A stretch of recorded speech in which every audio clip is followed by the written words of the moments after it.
কাল রাত্রে পড়ে গেলাম বিপদে। জানোই তো সংসারে কাজবাজ করতে গেলে জল তো প্রয়োজন অবশ্যই। তো সেই জল যদি না থাকে তাহলে যে কি একটা সমস্যা হয় কি আর বলবো। কালকে রাত্রে খাওয়া দাওয়ার টাইমে কি হয়েছে, আমাদের কলের ওয়াসার গেছে পড়ে।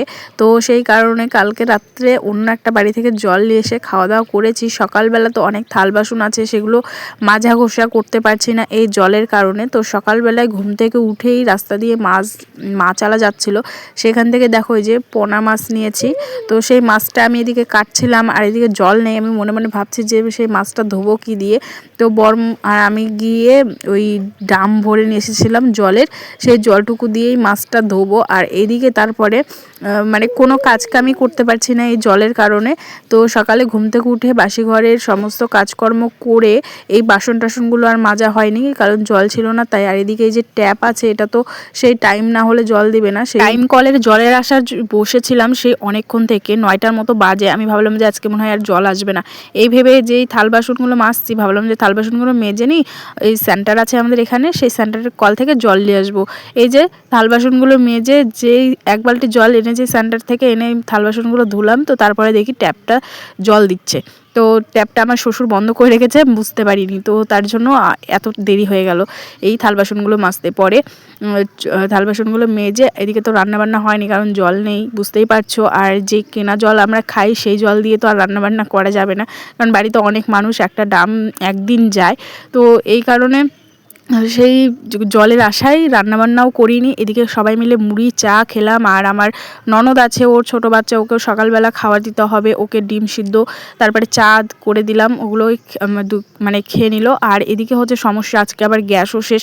আর আমার শাশুড়ি সেরকম মানে খড়ি টড়িও নেই যে রান্নাটা তুলে দেবো। এদিকে গ্যাসওয়ালাকে ফোন করলো আমার বর, গ্যাস এখন কখন আসবে, তারপরে হবে রান্না। আর এদিকে তো মানুষ না পেয়ে তোমার দাদা ভাই আর আমি মিলে এই কলটা ঠিক করতে লাগলাম। আর এদিকে আমার সোনা বাবা হেল্প করছিল। আর কি যে একটা জ্বালা, মানে কি আর বলবো।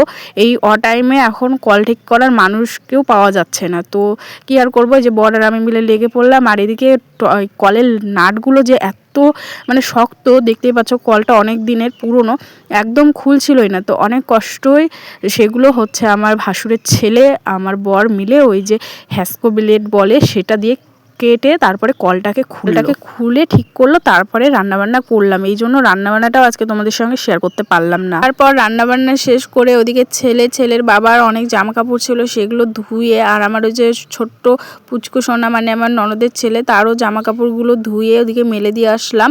ওরা একটু ডাক্তারের কাছে গেছে। আমার সোনা ওই ছোট্ট গোপালটার হঠাৎই একটু সর্দি কাশি হয়ে গেছে, তো তার জন্য ডাক্তারের কাছে নিয়ে গেছে, আসতে অনেকটা লেট হয়ে যাবে। তো তার জন্য জামা কাপড়গুলো ধুয়ে দিলাম। আর এদিকে হচ্ছে এসেছি কেন বলো তো, আজকে হচ্ছে আমাদের মাটি নেবে।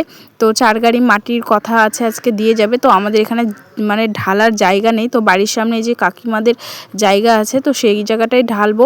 তো তাই এখানে জায়গাটা পরিষ্কার করতে এসেছিলাম। তারপরে দেখো বন্ধুরা, বিকালবেলা হয়ে গেছে, আমি তো স্নান টান করে বাড়িতে এসে এদিকে ঝাড়টারগুলো দিচ্ছি। আর ওইদিকে তোমার দাদা ভাই সেই ট্রাক্টরগুলো আসছে মাটি নিয়ে, সেগুলো দেখছে।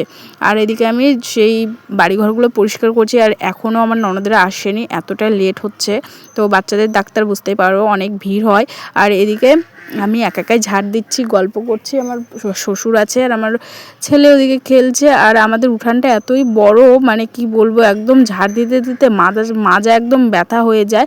আর এই যে দেখো, এই ঝাঁটাটা আমি বাড়ি থেকে এনেছি। তো কি বলবো, আমি বাড়িতে এসে দেখি আমার শ্বশুরের সেই মানে আমার শ্বশুরই বেশি ঝাড় দেয়, আমার শাশুড়ি ওরকম ঝাড় দেয় না, ঝাড় দিতে পারে না। আমার শ্বশুরই এই উঠান টুঠান ঝাড় দেয়, কারণ অনেক বড় উঠানটা, তো আমারই মাজা ধরে যায়, তাহলে বুঝতেই পারছো।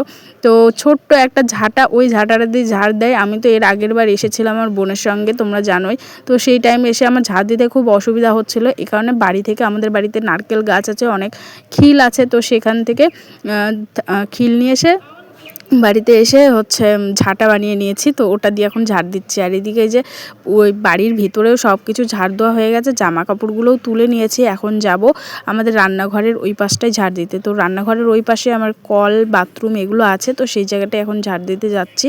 তো চলো সে জায়গাটা ঝাড় দিয়ে নিই। আর এই যে দেখো, অনেক কষ্ট করে কলটা ঠিক হলো, এখন জল বেরোচ্ছে। আর জল না থাকলে একদম শান্তি লাগে না।